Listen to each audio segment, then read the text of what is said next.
Hello everyone, welcome back to my channel. ఇవాళ వచ్చేసరికి చిక్కుడుకాయ కర్రీ ఎలా చేయాలో చూపిస్తాను. ముందుగా ఇలా చిక్కుడుకాయలను ఒక డేక్షాలో వేసేసుకొని దాంట్లో కొంచెం సాల్ట్ వేసుకొని బాగా ఉడికించుకొని ఇలా అయితే పక్కన పెట్టేసుకోండి. ఇప్పుడు అదే డేక్షా తీసేసుకొని దాంట్లో ఒక 1.5 టేబుల్ స్పూన్ వరకు ఆయిల్ని అయితే యాడ్ చేసుకోవాలి.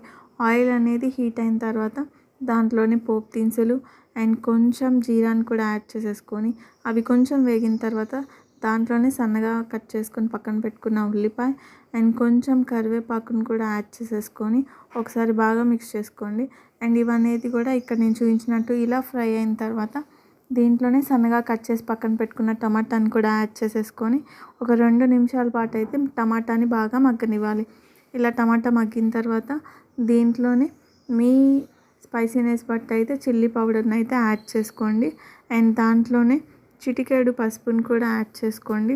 దాంట్లోనే కొంచెం సాల్ట్ని కూడా యాడ్ చేసేసుకొని ఒకసారి బాగా అయితే మిక్స్ చేసేసుకొని అండ్ ఇప్పుడు దాంట్లోనే ముందుగా మనం ఉడికించుకొని పక్కన పెట్టుకున్న ఈ చిక్కుడుకాయలంతటిని కూడా వేసేసుకొని ఒకసారి మిక్స్ చేసేసుకొని అండ్ దాంట్లో ఎటువంటి వాటర్ అనేది లేదు కాబట్టి ఇప్పుడు నేనైతే దాంట్లోనే కొంచెం వాటర్ని కూడా యాడ్ చేసుకుంటున్నాను. ఇక్కడ చూపించినట్టు ఇలా వాటర్ని కూడా యాడ్ చేసేసుకొని మిక్స్ చేసేసుకొని మూత పెట్టేసుకోండి.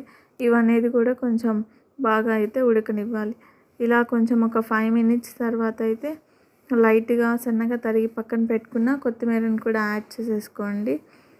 ఇలా యాడ్ చేసుకున్న తర్వాత ఒకసారి మిక్స్ చేసేసుకొని అండ్ దీంట్లో అనేది వాటర్ కన్సిస్టెన్సీ ఉంది కాబట్టి ఈ వాటర్ కన్సిస్టెన్సీ అనేది మరీ ఎక్కువ లేకుండా కొంచెం తక్కువ ఉండేలాగా, మరీ ఎక్కువ వాటర్ లేకుండా ఉన్నప్పుడు అయితే మనం స్టవ్ ఆఫ్ చేసుకుంటే సరిపోతుంది.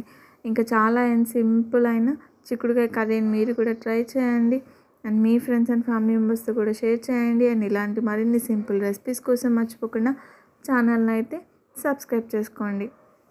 ఇలాంటి ఇంకా ఎన్నో రెసిపీస్తో మేము ముందుకు వచ్చేస్తాను. Thank you for watching.